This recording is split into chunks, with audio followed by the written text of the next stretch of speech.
Welcome to the Meru Media podcast with Mukunda Raghavan. Hi, everyone, and welcome to another episode of the Meru Media podcast.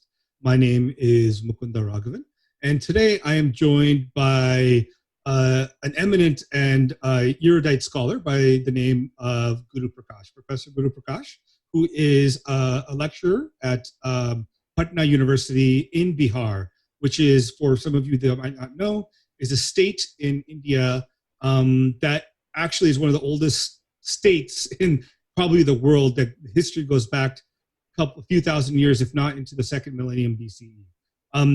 And Professor Prakash is a lecturer at law, and he also spends a lot of his time working on Dalit issues, not only in India, but across the world, and the Dalit experience and how that experience over the past decades has changed, morphed, and the issues that they face and the larger issues of integration within the current state of India, and all that comes from that over the past 70 years. So, Professor Prakash, welcome to the program. How are you today? Thank you so much, Mukundji. It's really a privilege to be a part of this interesting conversation in this interesting background. And I've watched a couple of videos of Meru Media. You really engage in some really insightful conversation on cultural, civilizational issues, not only in India, but across the world. Really a privilege to be here with you. Well, the privilege is all mine, sir. You know, I just do something little here and there. You spend your day in and out dealing with these issues and working on the ground. It's what I do is a minor seva for the larger work that you end up doing. And you know, and getting to that work, you know, maybe we can tell our viewers kind of what your background is and your history and your experience, because I really want them to get a sense of, you know, your journey and how you came to where you came to. Yes, Mukund. So I was born in Patna, and my initial education happened in Patna itself. And coming from an underprivileged or the formerly untouchable community or Dalit community exposes you to a certain set of situation and circumstances, which is very unique to our community. But regardless of that, I think you would have known that our constitution, like the US Constitution, also provides for preferential treatment or affirmative action for people belonging to the marginalized communities, or for those who are at the fringes in terms of region, in terms of caste, in terms of gender, in terms of people who are geographically isolated as well. So the Constitution and India has seen 7 decades since independence, and the situation has dramatically changed as well. So I am going to speak not only about the victimhood perspective, but the sort of changes that the community has seen across the 7 decades and still. But at no time I am suggesting that the situation has become better. The situation is still challenging, and the amount of atrocities which is happening on Dalits, the amount of indignation which is associated with being a Dalit is still a huge challenge which the community faces today. So yes, like you asked, I was born in Patna. My initial education happened in Patna. Went on to study law in one of the premier institutions of the country. Completed my master's, completed my PhD, and then I've come back to my motherland, which is Bihar, and I've started teaching here in the Patna University, and been engaging with some social activities, some semi-political activities, organizing conversations, and sort of working within the Dalit community and reading and analyzing the Dalit consciousness in the sense, where have we gone, where are we, and what is going to be the way ahead. Because caste, unfortunately, remains one of the important civilizational fault lines of our society. Right. Whether we like it or not, whether we might have different perspectives on it, but we were just reading this news the other day about Cisco in the United States. Yeah. And how caste discrimination is still very pertinent even in the Western societies, Sure. Which is sort of unthinkable. But I was reading in a Hindi newspaper today, and the author of that opinion piece sums it up very carefully. He says that the feeling of casteism is like COVID-19 virus. You cannot see it, but it can still infect you.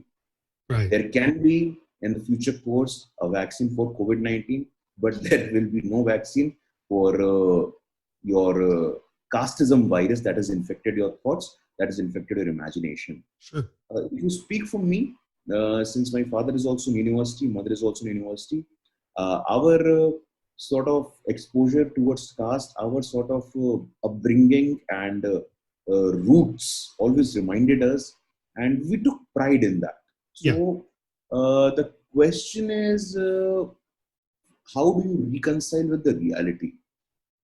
At the same time, you don't have to antagonize one community against each other.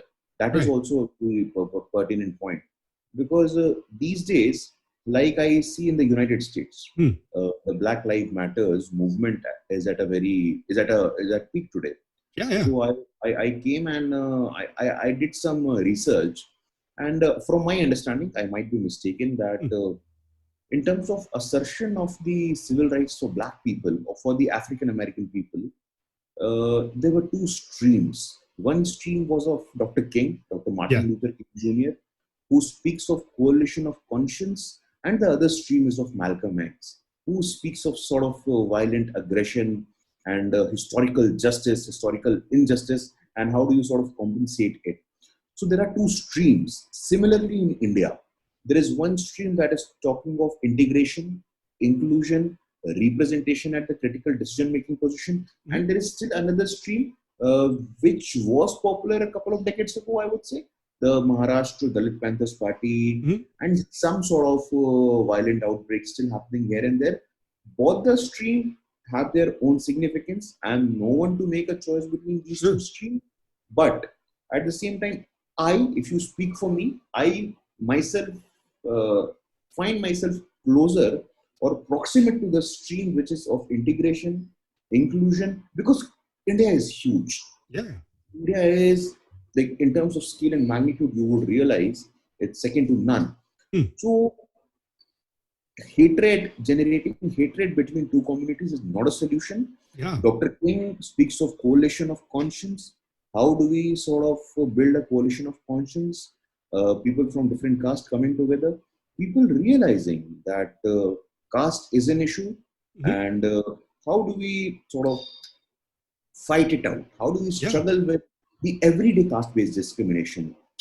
Only the other day, the news came up that in the south part of India, Tamil Nadu, a Dalit student, 13, 14-year-old, he was wearing a watch and Uh-huh. his wrist was cut only because he was wearing a watch.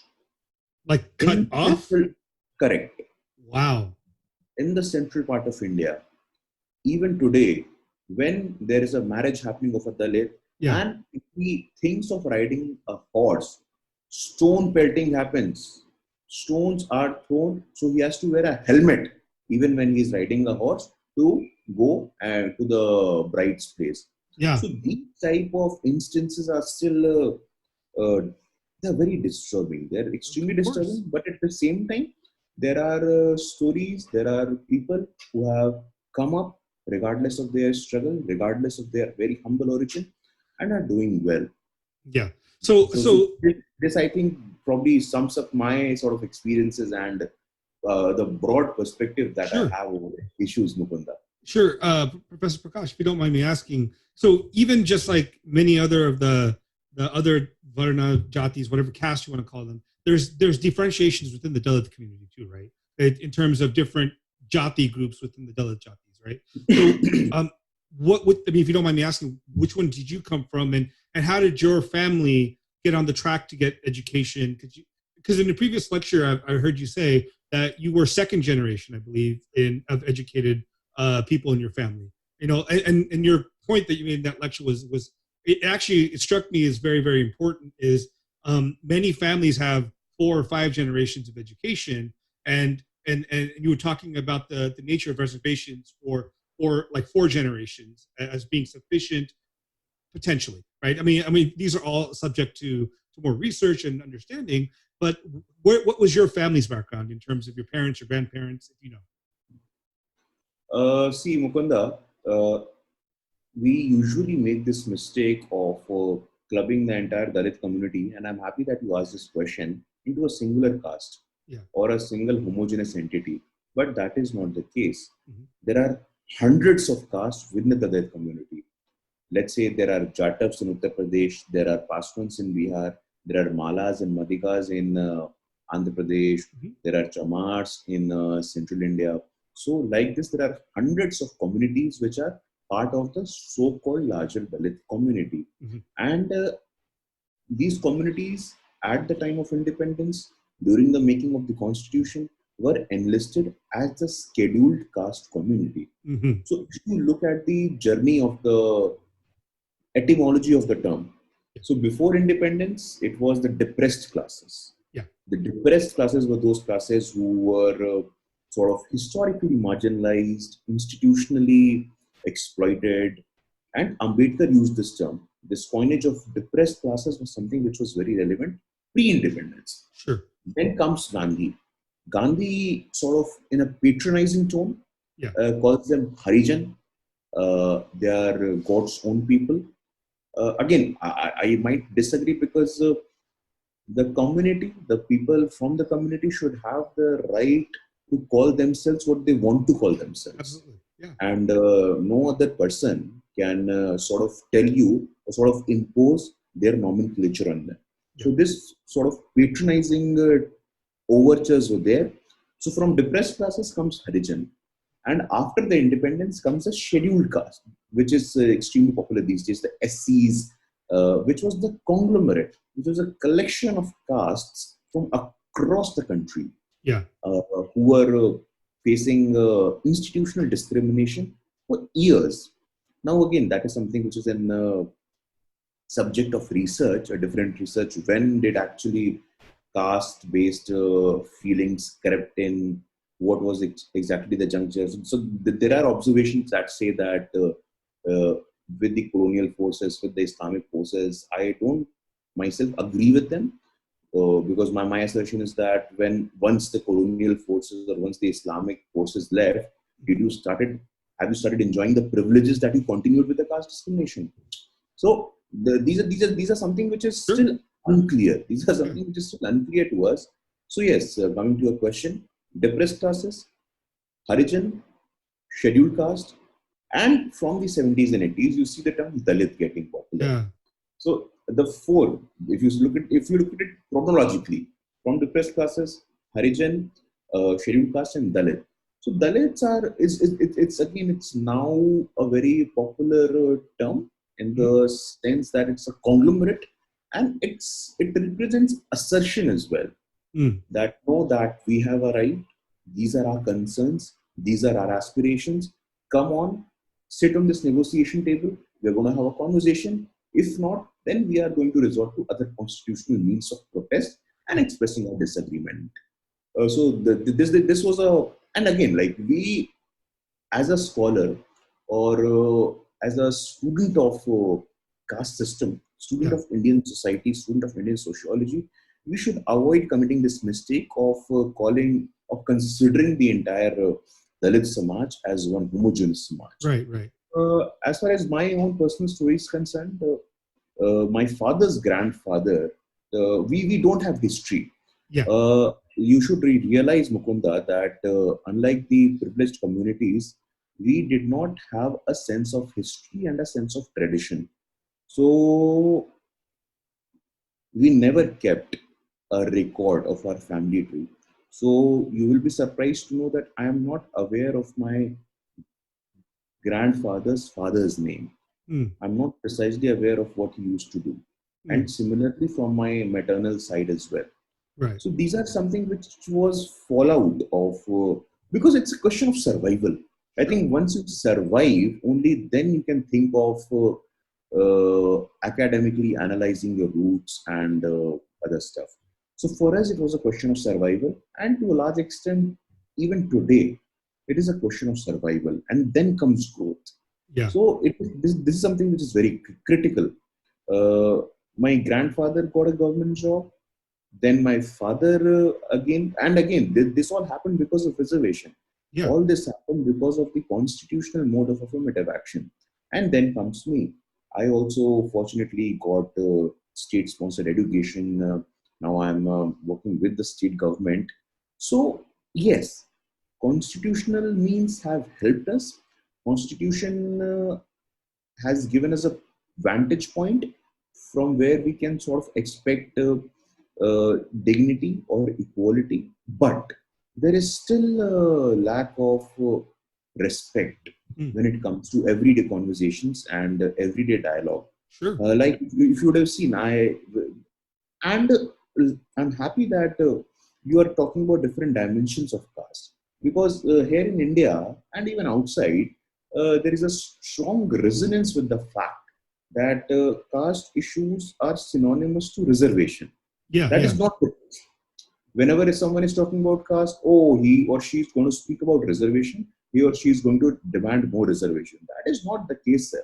We can Sure. have a different conversation, a 2 hour conversation, or a day long discussion on reservation, its pluses, its minus, where have we come, and what are the sort of reforms that are required in reservation. Caste issues have sociology, Yeah. caste has economics, caste has political dynamics. In fact, one of the very interesting books that I've come across, it's called Caste as a Social Capital, and it's written by Professor Duitema.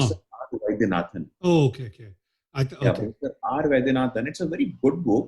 Professor Vaidyanathan is the former professor of finance at Indian Institute of Management, Bangalore, and his fundamental argument is that how caste acts as a social capital and how merit, this notion of merit, is very Mm. contextual and relative.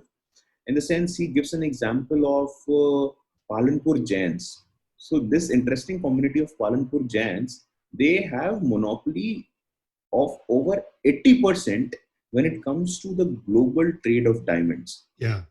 Sheerly, only because of their sheer presence in the sort of, they find access to credit, they find access to market, they find access to skills, and the mentorship which is happening within the community. Sure.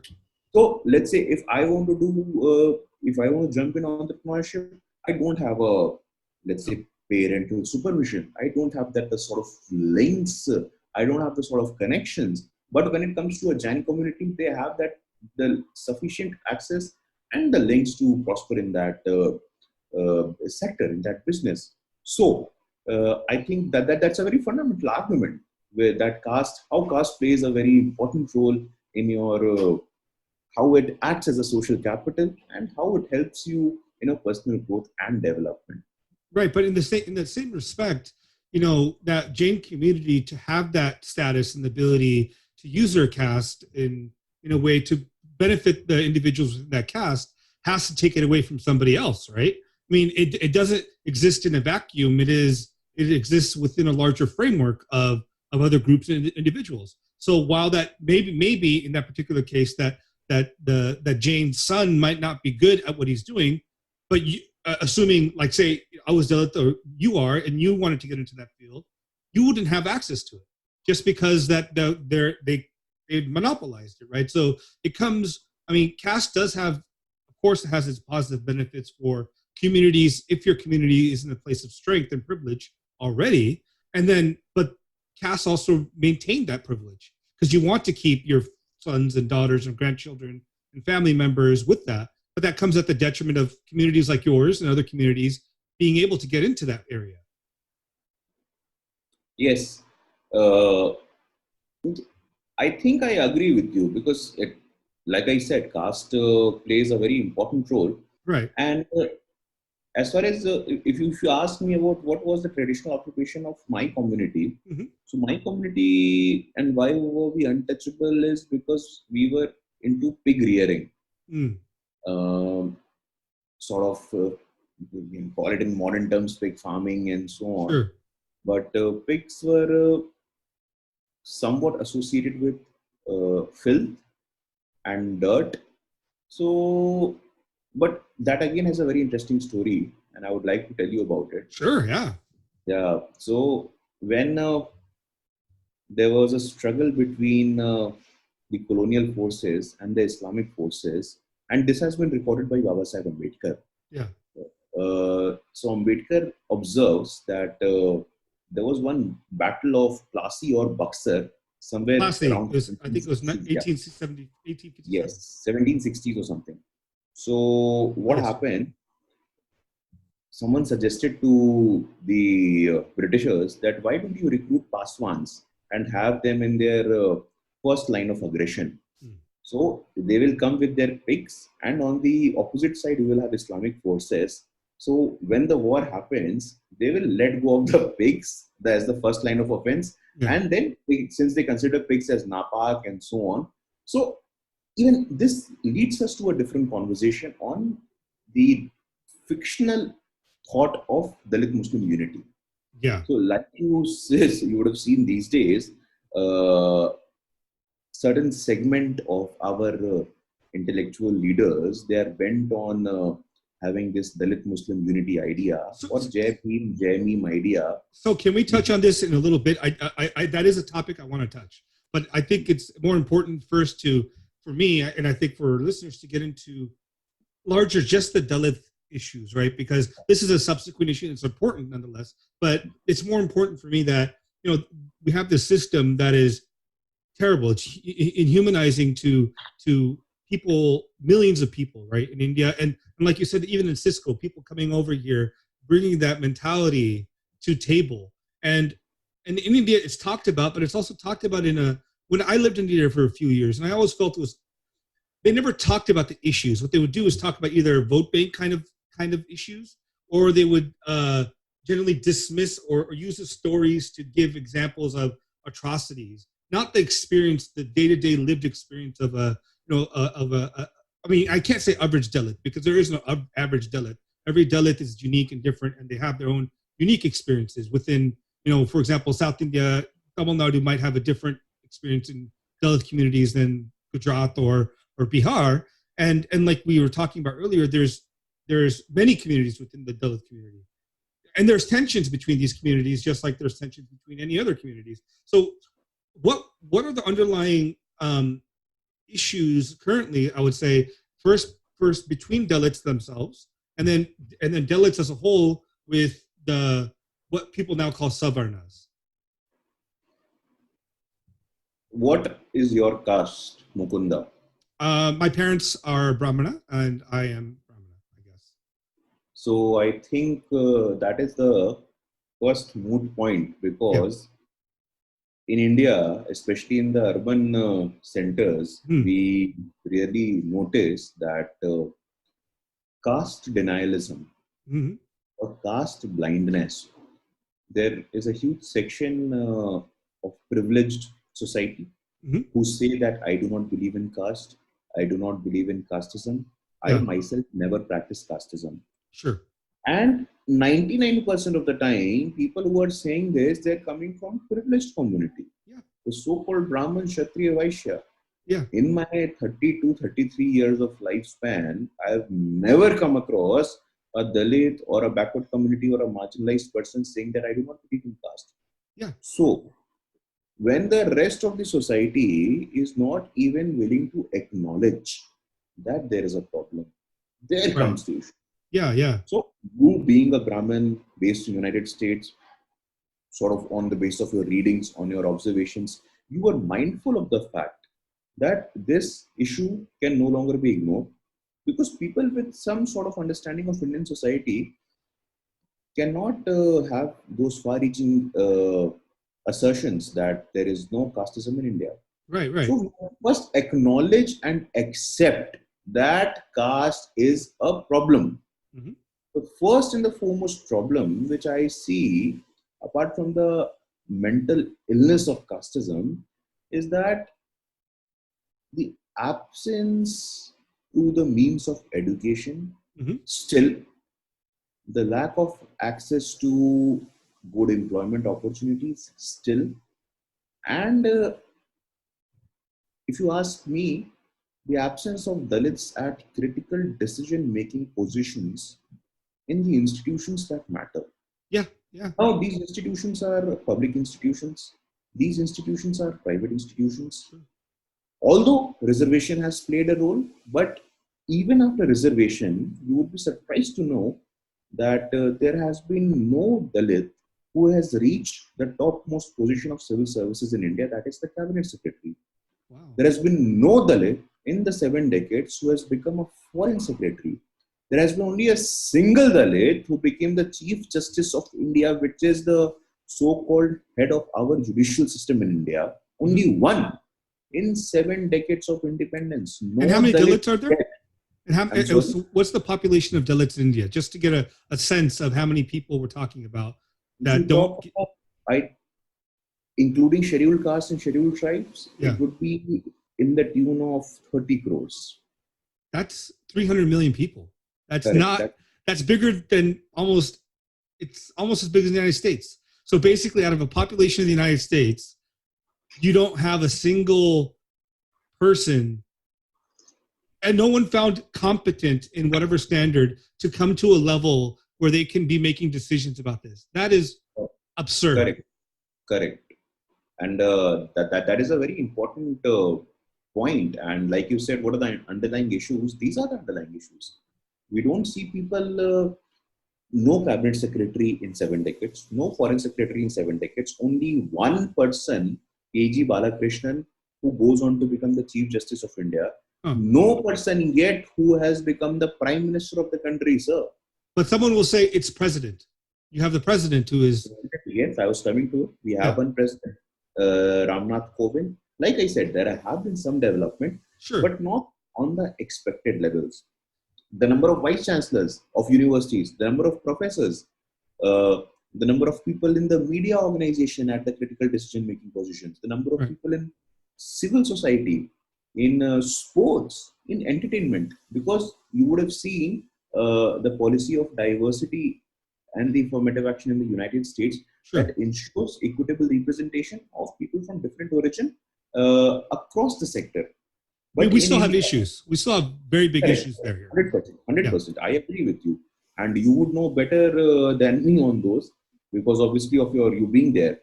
But in terms of policy, we need to have a more broad, comprehensive policy of having more and more Dalits, more and more people from the marginalized communities in the institutions that matter. The structures of power, the structures of patronage has consciously kept the Dalit community detached.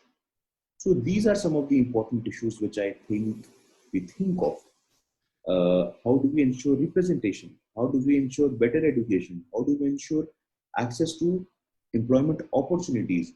And apart from this, in the normative sense, a sense of dignity and respect. Right.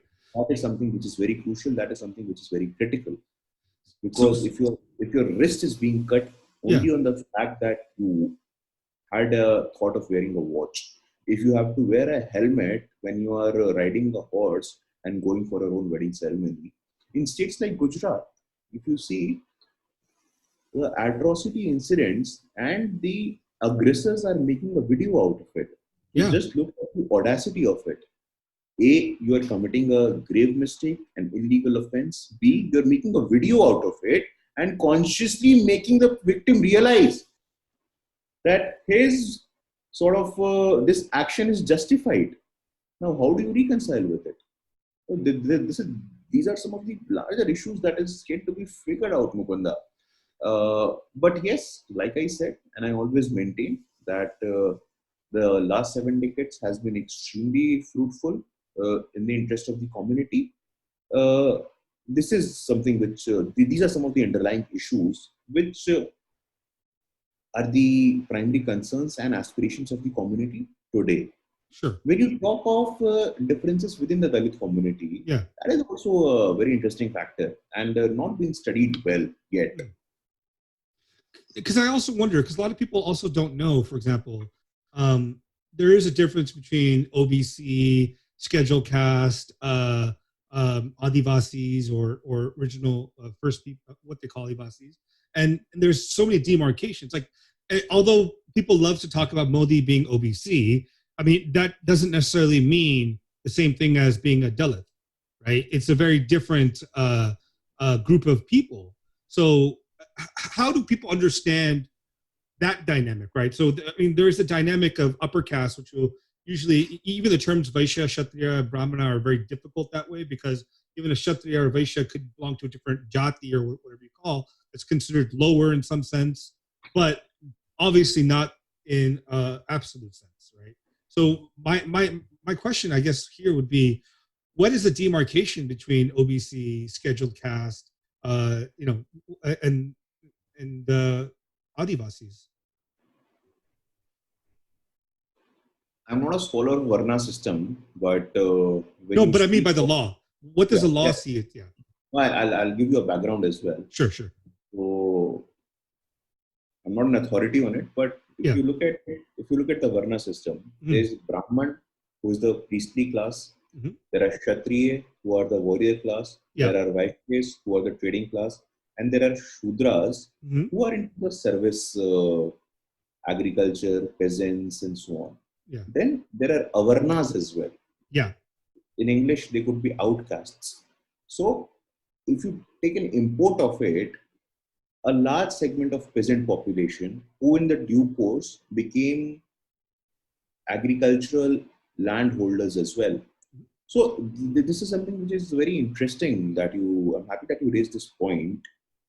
OBC, other backward classes, other backward communities, primarily, if you talk of the north part of India, it's the Kushwahas, it's the Kurmis, it is the Yadavs, and so on and so forth. These communities are landholding communities. These communities are rich communities. I'm not saying that there is no poverty in these communities, but on the face of it, statistically, these are the rich landholding community.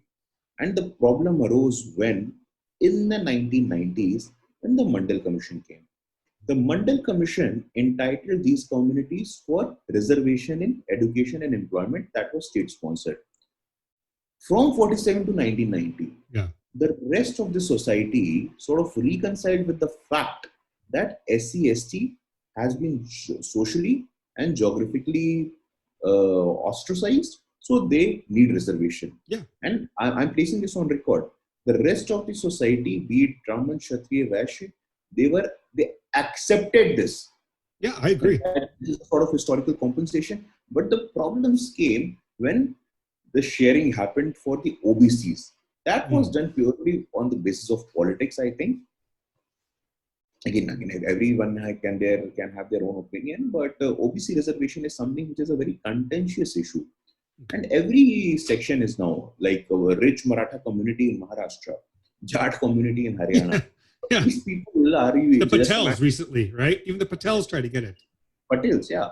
And these guys are rich. These guys are really rich. Like, you are asking for reservation. No, that is something which is a cause of concern. Yeah.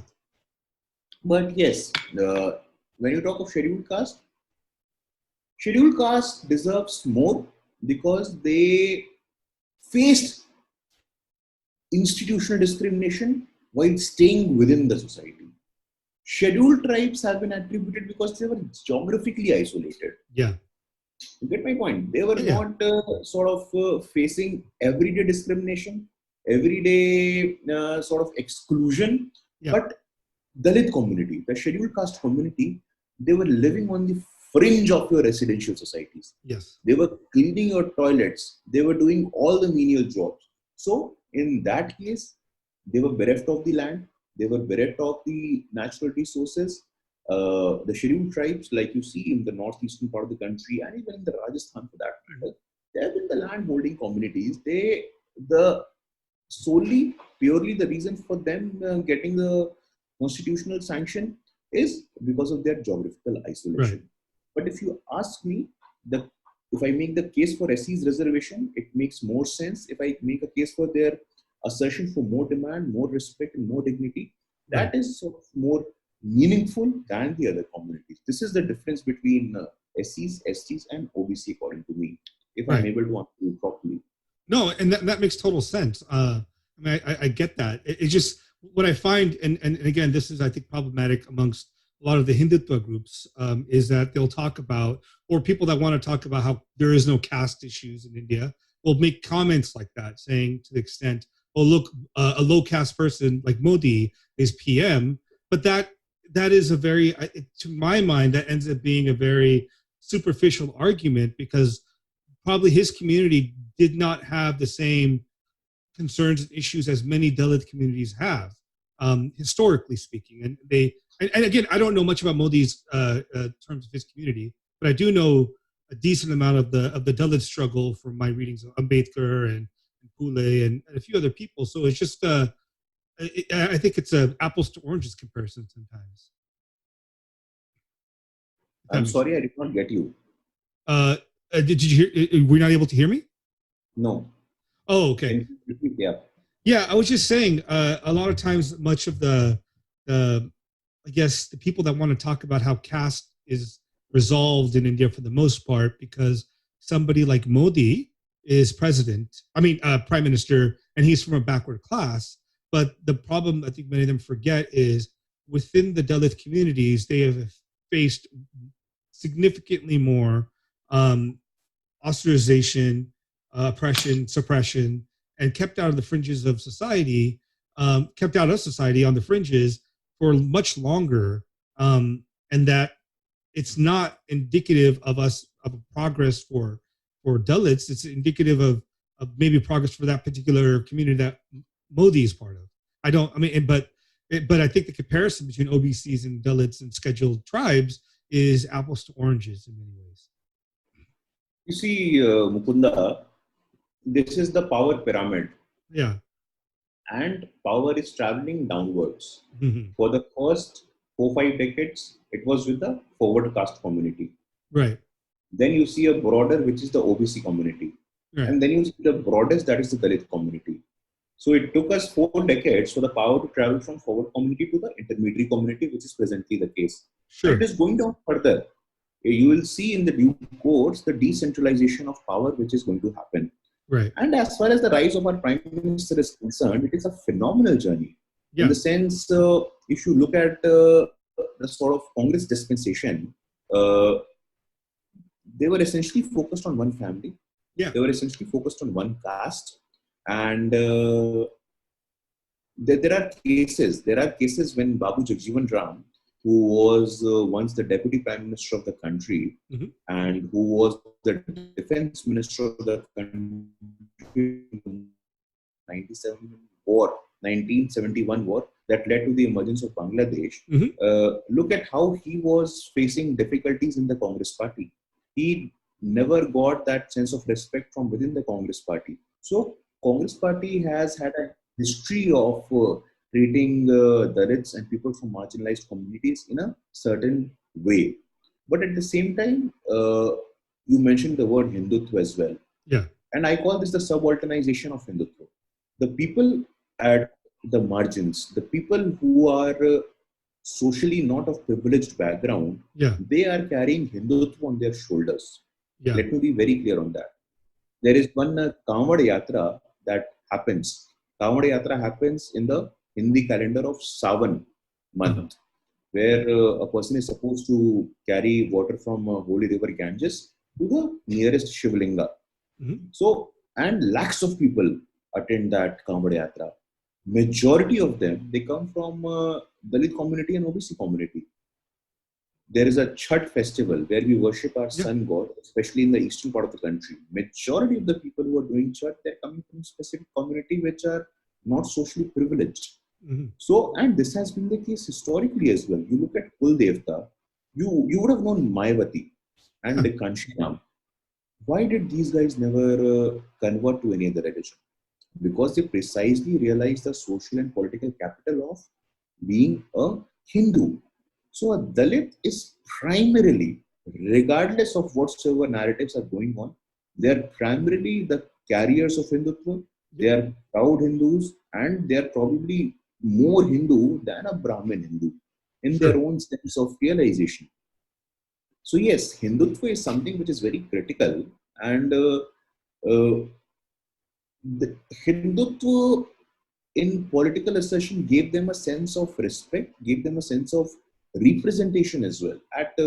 Because whenever you are in a Kavada Yatra, you don't follow any sort of discrimination. Mm-hmm. You are equal. Whenever you are going to Vaishno Devi, or whenever you are into any sort of pilgrimage, there are no differences. You are equal in the eyes of the God. Yeah. Which is, I mean, bringing it to like, so I spent a lot of my because of my Brahmin background in some sense, I have studied the Shastras quite a bit in the text and the history, and I come from, I don't know if you know much about the Sri Vaishnavite community or Ramanujacharya in the South. So, have you heard of Ramanujacharya in the South? Yes, very briefly though. Yeah. So, I mean, one of the stories goes around him is back. This was 11th century, 12th century, approximately. When there was other forms of casteism, to be honest, and there was a touchability practice. I think one of his great things that is attributed to him was he opened the doors of all the temples and all any sort of devotional work that was being done or spiritual work or religious work to all castes. It was no bar on that. And also, I think even a few of his acharyas in terms of the sampradaya, there are uh, non-Brahmins and other castes. I think there's even Dalit within all of our tradition, which is very connected to the idea of universality. But within the Hindu fold, over time, the role of Dalits has been, or whatever you want to call them for the past, they would be called chandalas or whatever terrible term that they used in the past, were integral to the maintenance, the growth, and the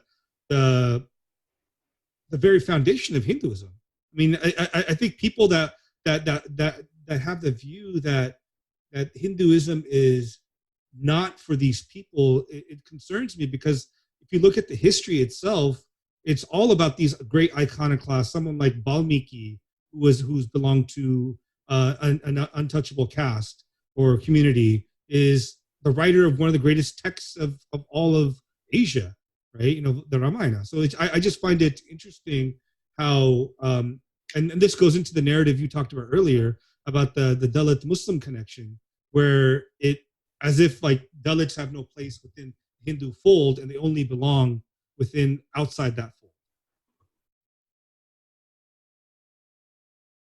Were you able to hear me? Hello? Hello, Guru, can you hear me? Were you able to? I think some problem. Oh, did you lose me? Can you hear me? Hello? Hello? Hello? Oh, he just cut out. Yeah, Mukunda, can you hear me? Yeah, I can hear you now. I think you lost me. This is, yes. These are some third world problems, no? Well, all world problems. I think internet is generally a terrible problem.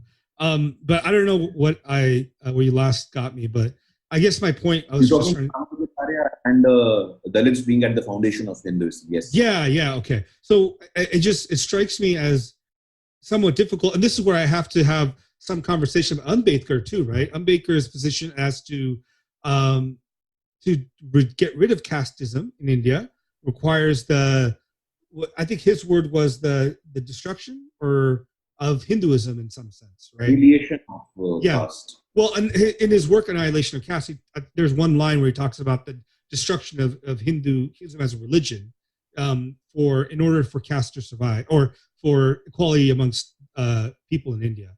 I don't know what your thoughts are on that. No, that's an interesting point, Mukunda, that you have brought. You should realize one thing that even Ambedkar, he converted to Buddhism. Now, Buddhism again is a religion which has its roots in India. Yeah. Ambedkar was very mindful of the fact that if he converts to any Abrahamic faith, Mm-hmm. let's say Islam or Christianity, then there will be huge problems. If you read Ambedkar's work on Islam, he's Yeah, very I read it. critical of Very practices. critical. Yeah. He's very critical of the role of missionaries as well. So Ambedkar was still sort of contemplating on what religion should I opt for. Right. And unfortunately, once he converted into Buddhism, we lost him after 57 or 56 days. Yeah. So I think it's a matter of another research that was he sort of unhappy or unsatisfied once he converted to Buddhism? because the sort of response which he expected from across the country, it was not there. It was essentially Dalits from Maharashtra who converted with him. People from North India did not convert to any other religion. If you still look at the statistics, you'll find hardly uh, any semblance of Dalit Buddhist in the north part of the country, in a large part of the country, I would say. So there are two things here. The Yeah. first point is, why did not Ambedkar contemplate of converting to any Abrahamic faith, let's say Islam or Christianity?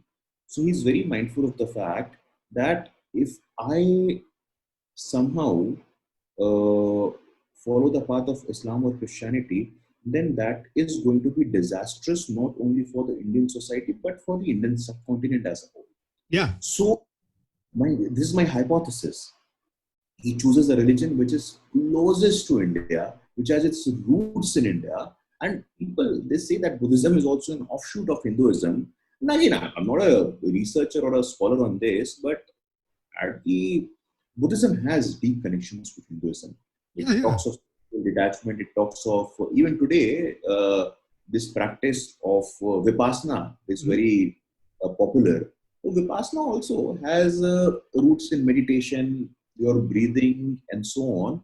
And the second thing, in his last days, how Ambedkar assessed his this move of converting into, because I read some records when Ambedkar went to North India with this idea of Buddhism, there were disturbances within the Dalit community as well. They did not accept it. And there were instances where Dalit leaders registered their disapproval as well. So Ambedkar certainly had a set of problems with Hinduism, but he somehow realized we should go back and see, if he was so venomous against Hinduism, why did he advocate for temple entry? Yeah. This is very important, because temple, you would know, it's not only a place of worship. No. Temple is a nerve center of society where social activities, education, cultural activities, they, like historically and culturally, if you see. So he realized the importance and the relevance of the temple institution. Right. So I think this point is something which is, we need not arrive any particular conclusion yet. Sure. But again, it's just a subject of research. Why did he choose Buddhism over all other faiths? And his last days were pretty much sort of disturbed of this. Right. I mean, the thing with Buddhism is, I find it very interesting, is because generally Buddhism is, in some ways, it is a very Brahmana Kshatriya religion, because historically that's who it appealed to.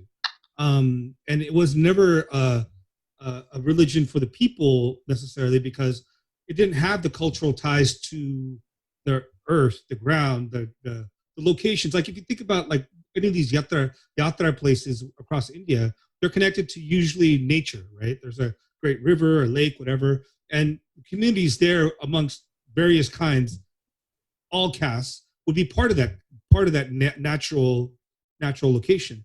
And Buddhism doesn't have that necessarily outside of like Sarnath.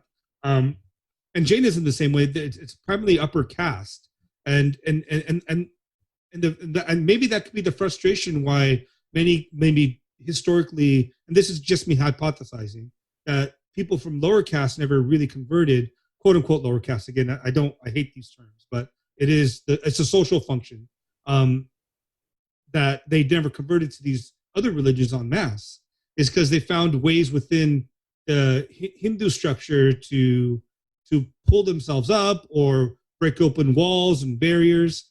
So I'm guessing that might be something that Ambedkar might have dealt with when he converted to Buddhism and saw that there wasn't a large Dalit community within that framework. It's just a thought. I mean, I don't know if it makes any sense. Like I said, it's still a. I mean, had Ambedkar been so critical, I mean, in his works, you see, but he realizes the importance of religion. Yeah, he realizes the importance of faith, and therefore his criticism of Hinduism needs a fresh perspective. It needs a conversation on, because he never in his imagination thought of any social disintegration. He never thought of, he realized the value of it. He Right. realized, like Dr. King, he realized how do we build a coalition of conscience. Like his wife, his second wife was not a Dalit. She came from a Brahmin community.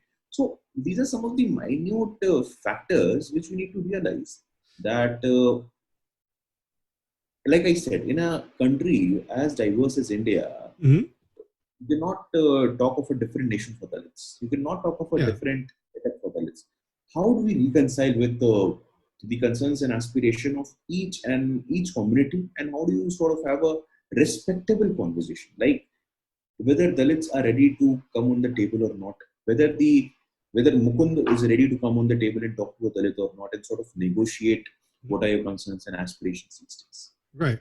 And I think we can end with that later, but from following up from Ambedkar's point here, which I think is a great segue into the point you made earlier about this current, I guess, global trend of Dalit Muslim solidarity, was really interesting because many of these movements love to say J Beam, right? And they're always talking about how Ambedkar is attacking Hinduism, caste in Hindu context, but they never bring up the fact that he wrote an entire book on his concern about Islam and concern about Islam's role within India.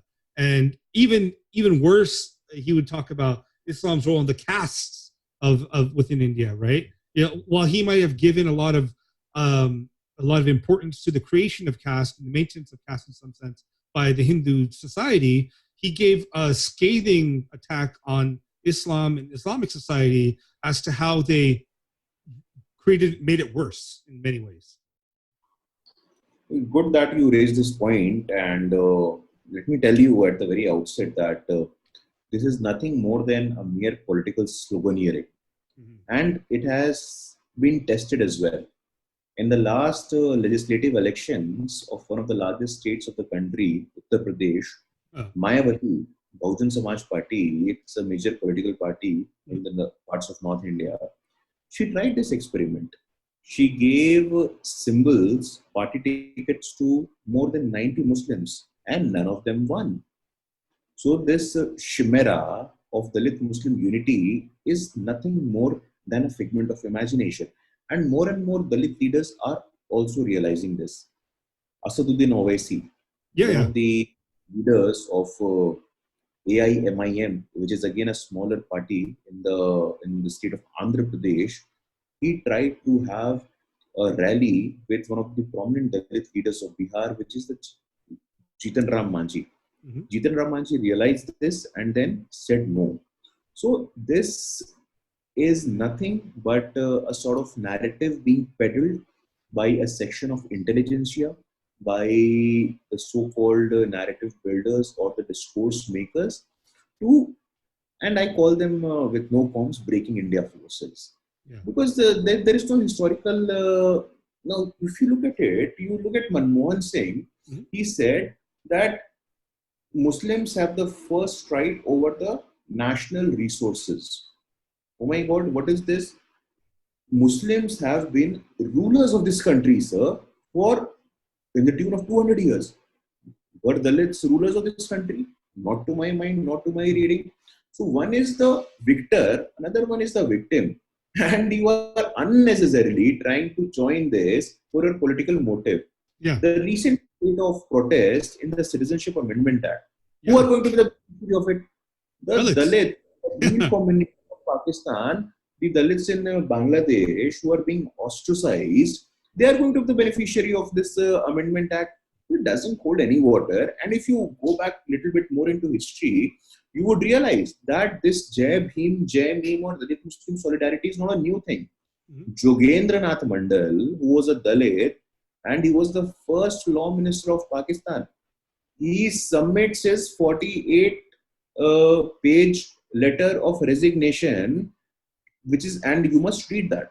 The letter of resignation by Jogendra Nath Mandal, the first law minister of Pakistan, and he mentions about the amount of atrocities which is happening on Dalits by the Muslims, and that eventually leads to the 1971 war as well.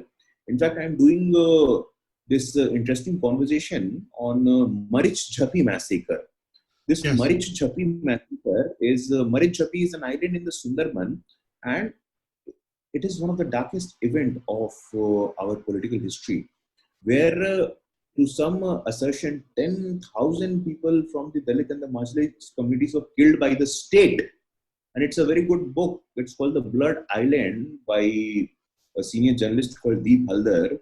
So communists, the breaking India forces, the Islamist forces, the sort of people with a different narrative, they always toy with this idea of how do you sort of integrate them.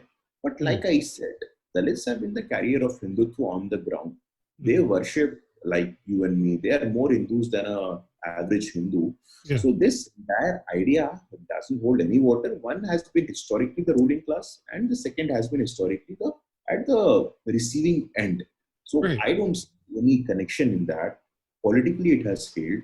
Socially, it doesn't hold any water. And if some intellectuals want to sort of benefit from this, then I can't help it. But to me, to my studies, to my experiences, it has no semblance with reality. Right, right. I mean, it was a very, especially in the West, you started seeing a lot of articles when Kashmir, when 370 was revoked, right? About how it's basically a marginalization and destruction of Muslims in Kashmir. But what never got spoken about across the board anywhere in the West was how the Dalit community, the Valmikis, were treated within Kashmir, right? For the past 30 years, right? They were brought there to do basically manual scavenging work, but given no opportunity. The federal law or the central law didn't apply to them. They couldn't get reservations there. They couldn't get jobs there outside of the work that they were doing. They were basically treated subhuman in that area. But where's the conversation about that? Where's the conversation of, hundreds of thousands of people, maybe 100,000 people being treated like they're animals? Where is that conversation happening? In fact, very happy that you raised this point because my PhD is precisely on this topic. Okay. My PhD is on the socio-legal impact of Article 370 on the Dalits, women, and the OBCs of the Jammu and Kashmir. Yeah. So Article 370 was essentially giving you a sort of legislative superiority to the Sultanate of the Valley. I call them Sultanate because they consciously, when the Dalits of the rest of the country, they were enjoying the fruits of reservation, people like us, our brothers in Jammu and Kashmir were bereft of the opportunities. Why is it so? Yeah. Are they less Dalit? Are we more Dalits? So the question must be raised and asked. So like I said, there are some sections with vested interest. Women of Jammu and Kashmir, Mukunda, women of Jammu and Kashmir, they don't have same succession rights when it comes to property as men. Yeah, that's right. Even on OBCs. The women in that state, and I don't know what these guys, what factors led to perpetuating this Article 370 in the name of white lies. How can you even, like the case of Valmikis that you mentioned, they could not apply for a better government job. They had to apply for only cleaning jobs and sanitation jobs. This is unacceptable. This is inhumane in this day and age. But this was still happening. Right. And no one is talking about it. In fact, back in 2013, when I went to Delhi University Law Department with this topic that I want to pursue my PhD on this theme, they were also sort of, like I said, narrative in the academic, the narrative in the intellectual has been particularly favorable to Gandhi family in the Congress party. And how do you perpetuate them as the be-all and end-all of everything? And only the narratives which suit the Gandhi family, only the narratives that suit the politics of Gandhi family. I'm not here for a political conversation, but since you are asking me, I'm just bent on giving you these observations because you've been a victim of it.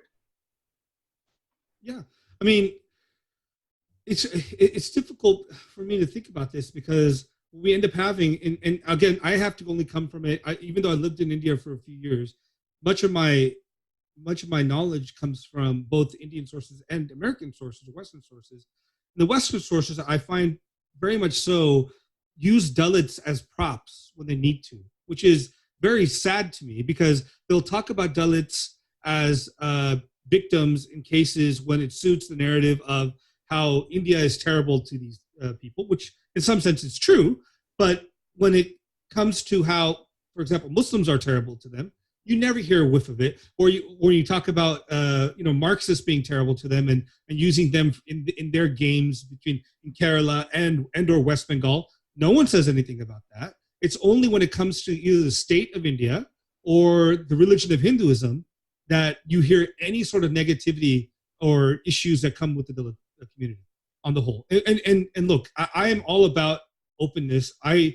If that wrong happens by the Indian state and the wrong happens by Hindu community, bring it out. But it also should be brought out when Muslims do it or the Marxists do it or anyone else does it too. Because if you're doing selective outrage here, what you're doing is just using a community for your own purposes.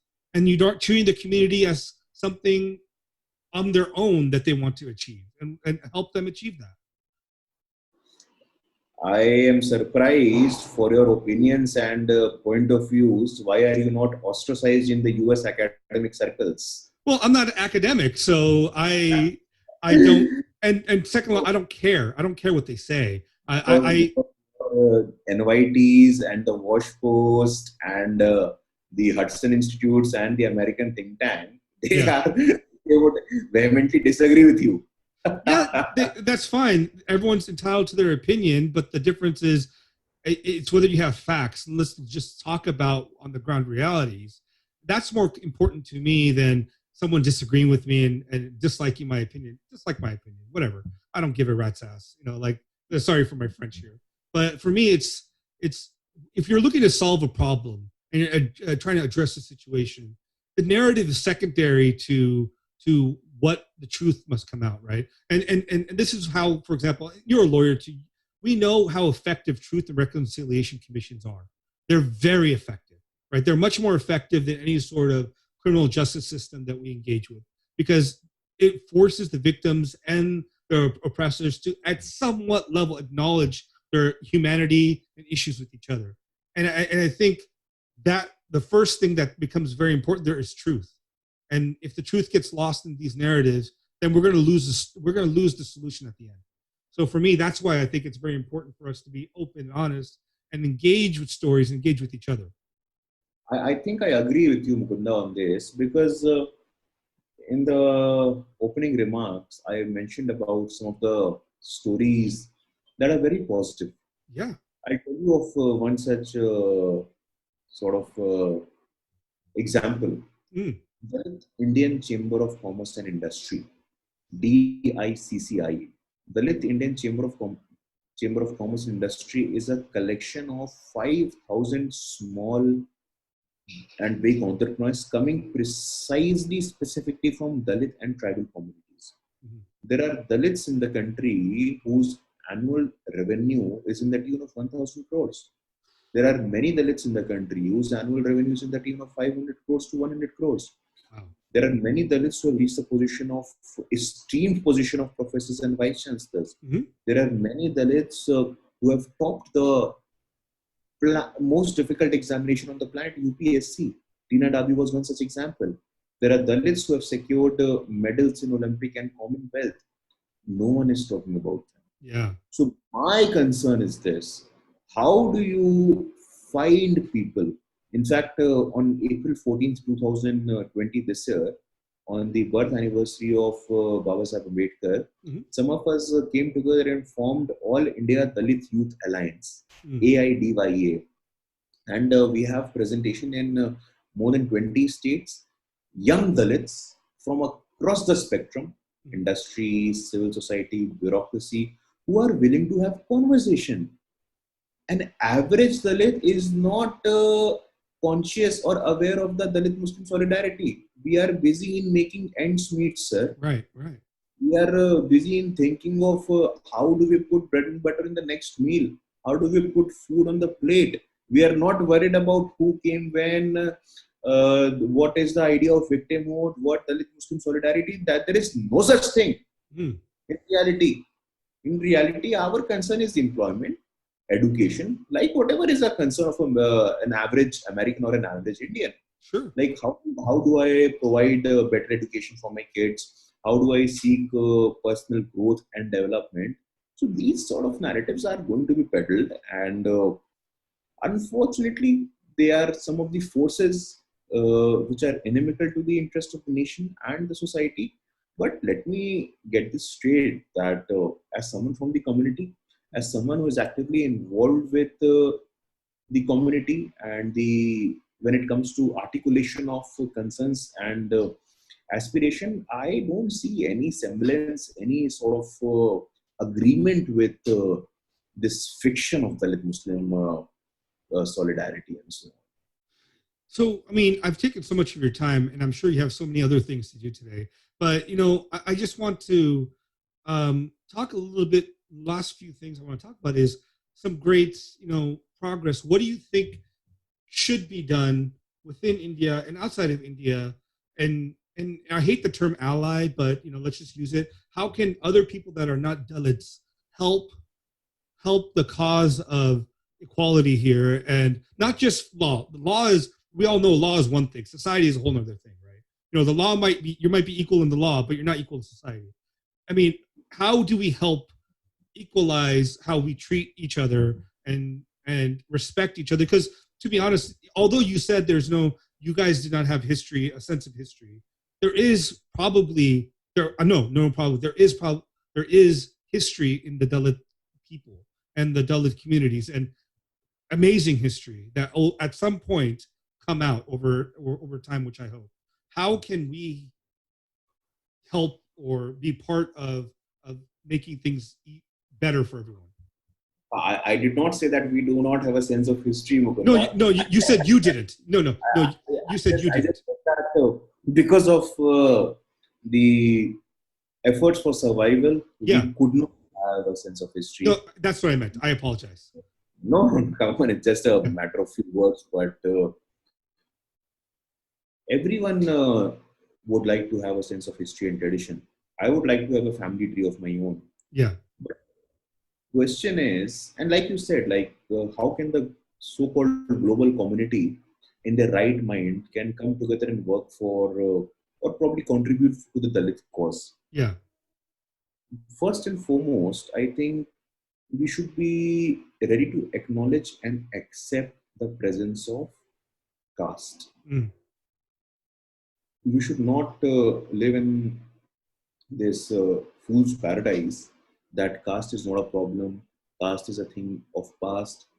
We tend to, especially the Savarna community, my friends from Savarna community, again, so-called Savarna community, this is something which is very, this thing. They should not follow caste denialism. They should not follow caste blindness. Caste is a reality. And I'm not saying this, the National Crime Records Bureau data published by the Ministry of Home Affairs, Government of India, when it is saying that there is a decadal increase of 66% from 2007 to 2017 when it comes to Dalit atrocities, you're just fooling yourself when you're saying that caste is not a reality.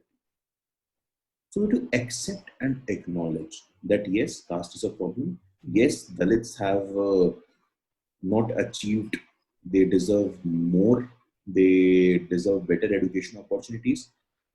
That is something which is very crucial.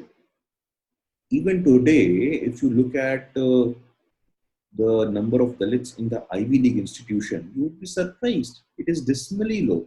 Yeah, that's right. I mean, there are only a couple of them. And again, these people, with all due respect, they get influenced by the Breaking India narrative. And there are many, I would not like to take their names. No, of course.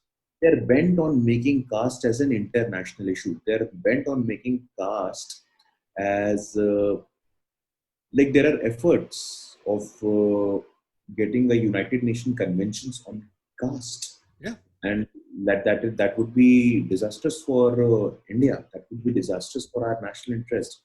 So nationalism and Hindutva, these two things are very crucial to the Dalit imagination today in our country. A lot of our soldiers, a lot of our young people, like I said, we are the carriers of Hindutva. So no one should be fooling around and saying and imposing this narrative that no, you are not part of this culture, you are not part of this civilization. Excuse me. I'm very much part of this culture. I'm very much part of this civilization as you are. And who are you to tell me this? Mm-hmm. My forefathers, Sant Ravidas, Sant Kabir Das, Kallave, Chokamela. Jhalkari, Sardar Udham Singh. Mm-hmm. You know Sardar Udham Singh, who avenged the death of Jallianwala Bagh massacre, who goes to London, forms Gadar Party and so on. He was a Dalit. Yeah.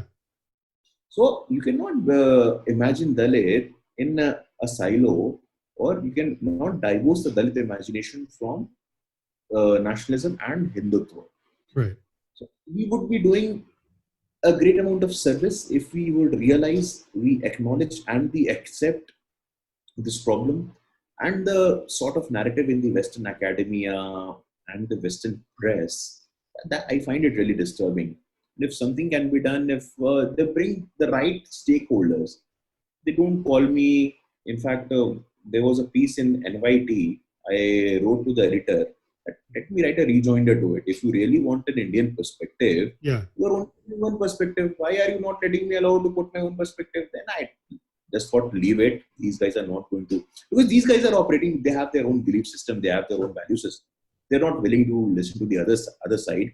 They say they are being very boastful of the fact that we are the oldest democracy and so on. But there is no sort of appetite for dissent. There is no appetite for diversity of opinion and perspective. So I think if probably this happens in our generation, Right. if they're willing to listen to the other side, that will be a huge contribution. And a lot of efforts are going on. The government of India is providing scholarship for people to go and study abroad. So better education, better employment opportunities is something, and a sense of respect, dignity through representation at key decision-making position. That is going to be the central sort of demand for the next generation Dalits. That is something which is very critical, because the 7 decades of affirmative action gave us jobs, gave us employment, gave us education. What we now need is intervention at critical decision making position. What we now need is our own guy in the Supreme Court, our own guy at the topmost position in the bureaucracy, our own guy in the media as well, who will at least be mindful and will be able to empathize with the concerns when it comes to his or her own institution. Sure. So yes, global solidarity network who are willing to have fresh conversation on the ideas of caste would be greatly helpful in the cause of so-called social justice or Dalit upliftment, I would say. Sure. I mean, on that note, I mean, you brought up a point you brought up a couple times, is the recognition of caste by people, right? You know, people tend to think caste is gone. How can that play out in the day-to-day life, right? It's not like I meet someone, I say, what's your caste? And then I recognize it. How does that, how do you see it playing out to fix that problem of recognition? You see, for us, it's not difficult. For you, it might be difficult. Yeah. I mean, I don't know. You have to define it for me so I know whether it's something that sits in my mind or not. See, being a Dalit is something which, only, like you said in your initial observation as well, Yeah. which only Dalit can realize. Yeah. And I think only through candid conversation, only through honest conversation, only Right. through establishing deep emotional bond with the person, you would be able to gauge about his social origin, about his journey, and what his story has. You should talk to people. You should engage with them at a deeper level and not only at a superficial level. Right. That is something very critical, because an average Dalit is very emotive. Mm-hmm. Average Dalit, he, from my understanding, he is very loyal.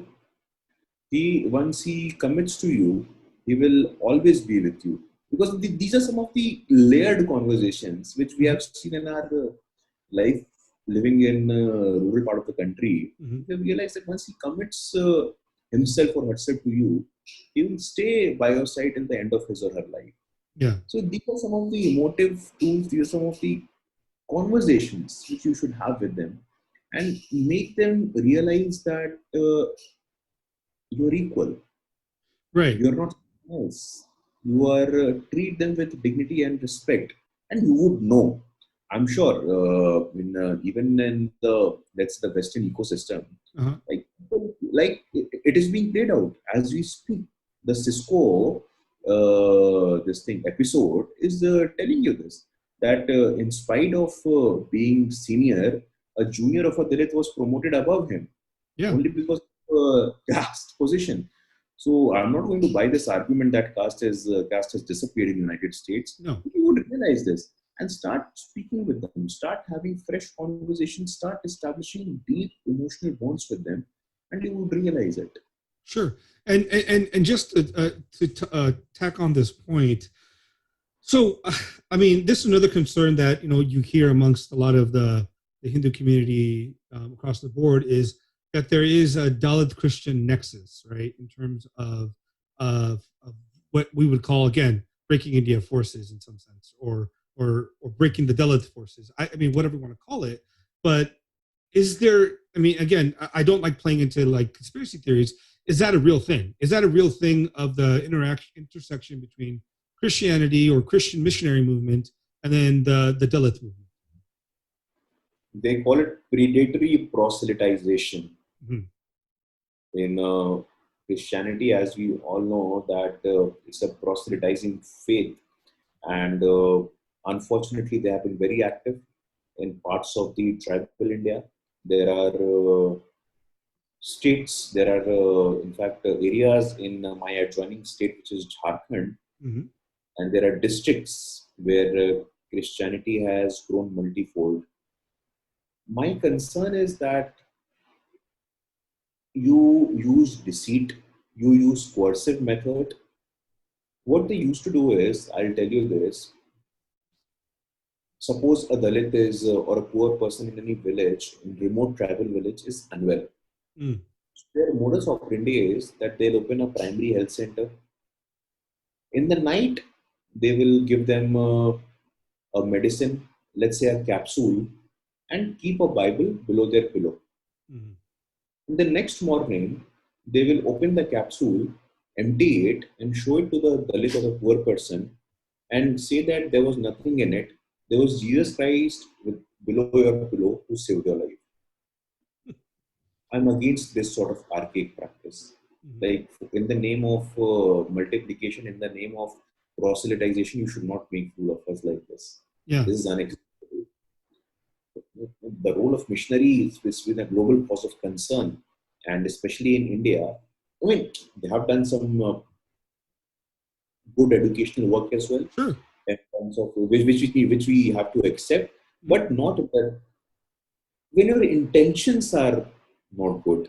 Mm-hmm. When you are coming out with impure intentions, Mm-hmm. then I think whatever you do is of no consequence. Because if your sole intention is conversion, if your sole intention is proselytization, then I don't think and all your good work is gone into the game.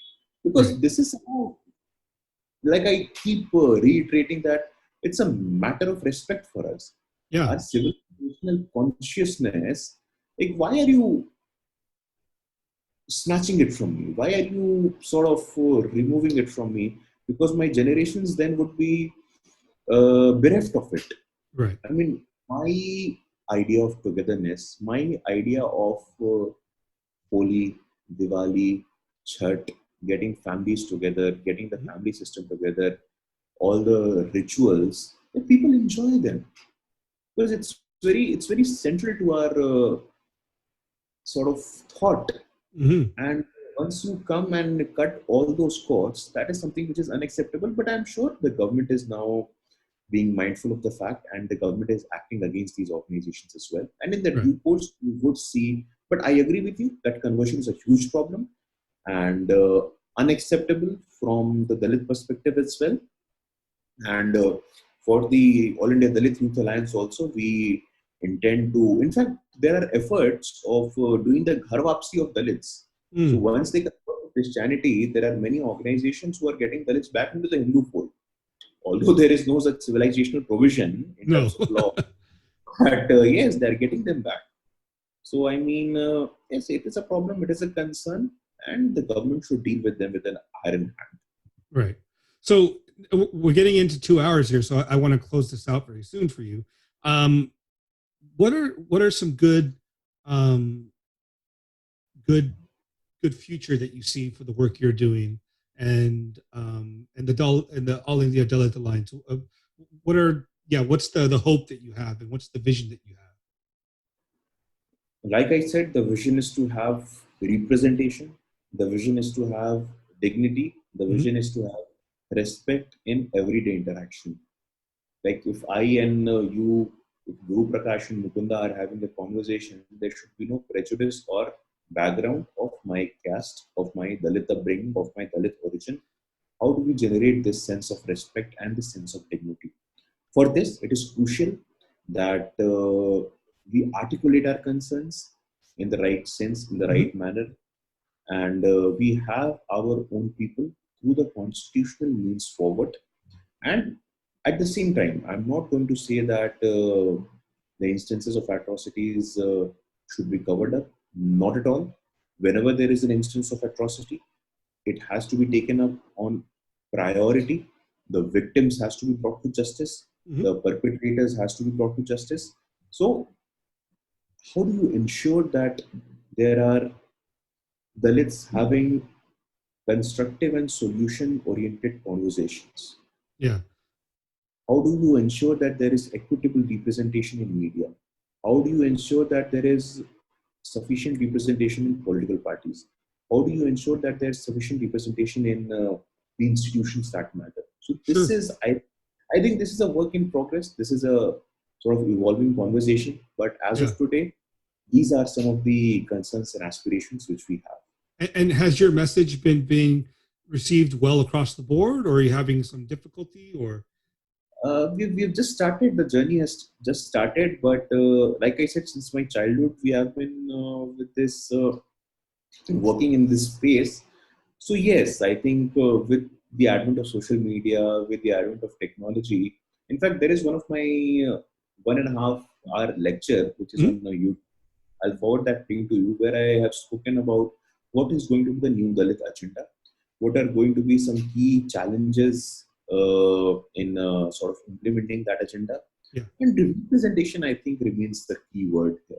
Representation is the central sort of core of our demands. Yeah, I mean, I think representation is incredibly important, but for me, in some sense, and maybe it's not my place to say, but I think the most important thing is social acceptance and social, like Ambedkar makes this point, the only way to destroy the caste system is to marry each other. He was very clear in the Annihilation of Caste that he said intermarriage between communities is the only way to really stop, because I think he understood at the deeper level that kind of banda is incredibly hard to break when you have a relationship via marriage.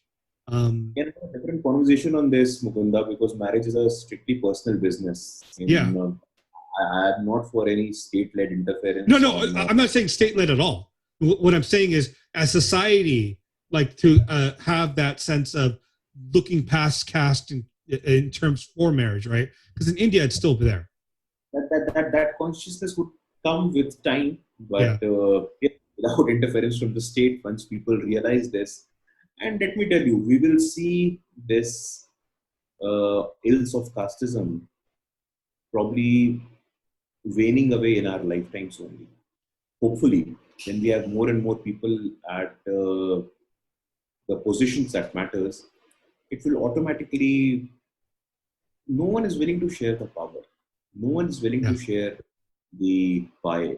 So that is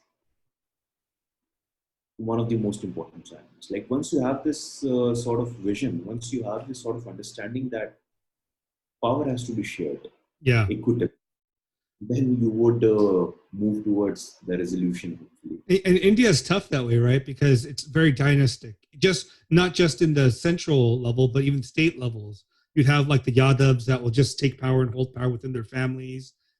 It's a very complex. India is incredibly complex. I think people forget how complex and how it's a web. It's such a web of various relations. So do you have any last things to say, Professor Prakash?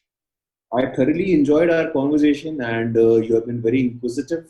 You had a professionally, I think you have this knack or this skill of taking things out of your speaker, and which is a very good thing.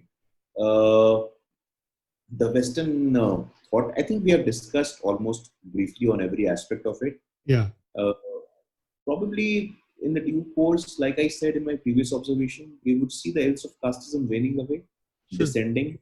But as of today, it is still a stark reality. Yeah. Like you said, social recognition, acceptance, and acknowledgement of the fact would be the first step ahead. Absolutely. Now, are you working on anything else, like any books or anything you want to mention? Yes. In fact, we think one book which is Makers of Modern Dalit History. Hmm.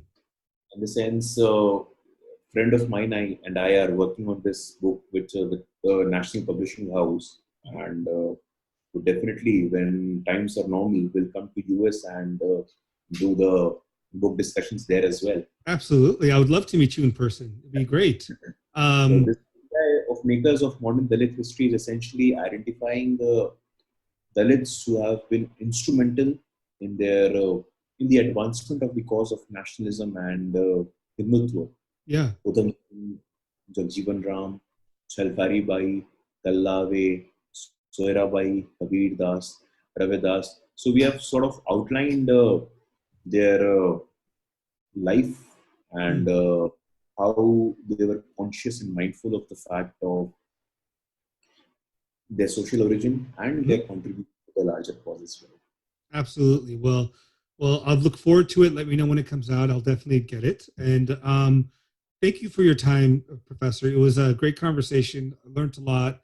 And, I think having these conversations with people as knowledgeable as you and having the experience you have is beneficial for us all. And it's, thank you so much again.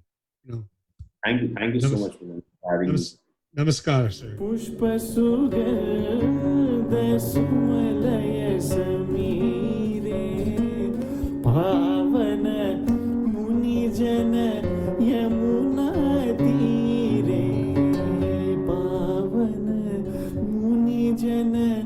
Yamuna तीरे गायती